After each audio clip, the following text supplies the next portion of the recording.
guys! So, dito kami sa classroom kasi naglilinis sila. So, nandito kami sa gilid kasi bawal lumabas. So, hinihintay lang namin sila matapos. Tingnan nyo naman yung trabaho nila, guys. So,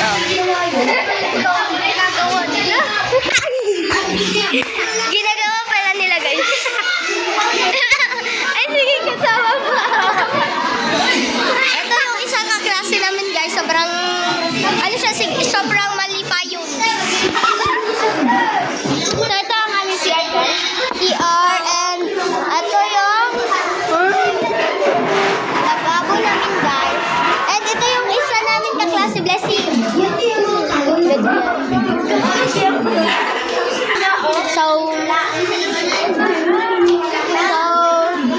tapos na. So, dito na side, guys. Kaya rin ang pinakalingkod, guys, oh. Dito ako nakasit, dyan siya, and hindi pa nalinisan dito. Dito muna yung muna. Bye, guys!